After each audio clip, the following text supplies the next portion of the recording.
Well, hi guys, it's that time. It's our Bible teaching snippet of the day. Well, today I want to do a little wrap up and hopefully bring together what I'm trying to show you in 2 Timothy chapter 3 verse 16, where we sometimes have been taught just to take everything in our 66 volume Bibles as being 100% truth. And I hope that in this series I have shown you where Jesus actually has corrected the Old Testament writings, indicating that what they believed and had been taught was not truth, T-R-U-T-H, and he wanted to show them what truth looked like and how to walk in truth, which is also connected to walking in love. I hope this last session of our look at 2 Timothy 3:16 will pull this together for us and maybe write some things on our heart that we can remember, okay? Because it's not about trying to make a claim about the Bible, because every religion has their holy writings and they say that their writings are 100% accurate and true and have never been changed and blah, blah, blah, blah, blah. That is not what will ever set Christianity, or what I like to say better than that, following the way, following Jesus. Just making claims like that about written scriptures that truly have been modified by men over hundreds and hundreds of years, the millennia even.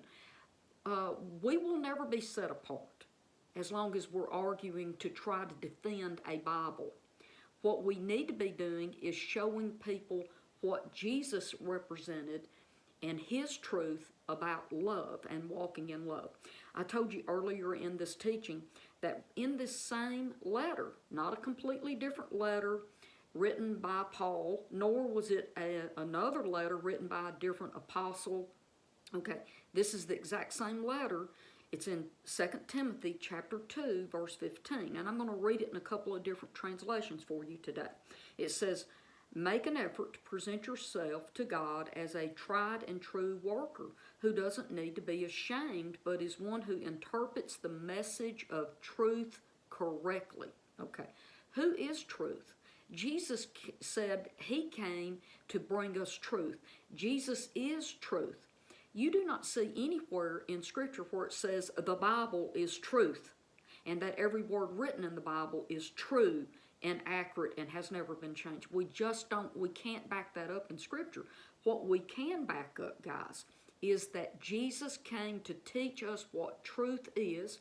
He came to teach us the truth about the Father, and that the Father had been misrepresented in the Old Testament, that God was not angry, bloodthirsty, wanting to come and kill and steal and destroy, make people sick, and do all kinds of things like that. Jesus showed us who the Father truly is, and he told his disciples that, "If you've seen me, you've seen the Father.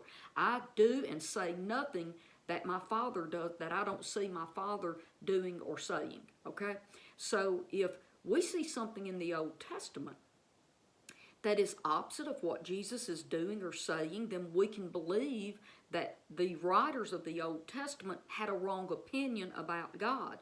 Now, it could have been 100% accurately at some time recorded, but that still doesn't mean that the people in the Old Testament knew God the Father, and Jesus came to correct that. I'm trying to pick my words carefully, but so basically we have one measuring stick to use to look at the Bible and say, is this true and is this accurate? And that is Jesus, okay? And then we can take it one step further and say, how do we compare what Jesus says to find out if what Jesus is claiming is true about the Father, and if the New Testament is even true? And I'm going to say this. I believe that we can use the rule of love. Jesus says that everything, the Old Testament, the Torah, the law, the writings, the prophets, all of that hung on love. Loving God, loving your neighbor as yourself. Did you know if you don't have a good, clear understanding of the Father through Jesus, seeing the Father through the eyes of love, through Jesus' eyes. You can't love the Father. How can you love a God of the Old Testament that supposedly told people to go out and beat the heads of babies against stones? See, that's a little bit of a conflict. And Jesus comes and says, don't use violence. Don't do that. Love your neighbor. Love your enemy. Okay, so I believe that Jesus is our golden measuring stick, and love lines up with Jesus. I hope I'm making a little bit of sense, but I told you I wanted to read this 2 Timothy 2:15 in two different translations. I want to read it in the New Testament for everyone. It says, do your very best to present yourself before God as one who has passed the test, a workman who has no need to be ashamed, who can carve out a straight path for the word of truth. Did you know that's not talking about leading people to believe that the Bible is 100% accurate and never has been changed? Carving a straight path to the word of truth or the message of truth is carving a path of love, using love as a measuring stick, using Jesus to show people who the Father really is. I pray that I'm helping you in some ways today. You know, when we start talking about rightly dividing truth, let's look at, and I've given you lots of examples during the 8 parts that I've done. Today is part 9. What about Jesus when they tried to force him into following the written law of the Old Testament, and Jesus refused to do that? He refused to pick up a stone and stone a woman who had been caught actually in the act, yes, in that act of having relationships. Of course, they only drug the woman out, right? That doesn't sound fair. But anyway, they came to put Jesus on the spot to make him do something that was not the spirit of love, but the spirit of punishment and justice as they saw it, right? And Jesus refused to do that. Jesus went with the spirit of love, and then he says, okay, any of you guys that are innocent and have never done anything wrong, you be the first one to throw that stone. And no one threw stones because they all knew their own hearts. So Jesus walked in the spirit of love, not the spirit of the law. And I did a series on the letter of the law versus the spirit of the law. And I really enjoyed doing that because I believe that Jesus is our measuring stick. And Jesus even says in, Matthew 22:36 through 40, and this is where the man walks up and he says, asks Jesus, teacher, which is the greatest commandment in the law? Okay, and it said, Jesus answers and he says, you shall love the Lord your God with all your heart, and with all your soul, and with all your mind. That's out of Deuteronomy 6:5, by the way. This is the first and greatest command, and the second likewise is you should love your neighbor as yourself. That's in Leviticus 19:18. The whole law, okay, all of the instructions given by God and what the prophets have taught and done depend on these two commandments, these two laws or commandments.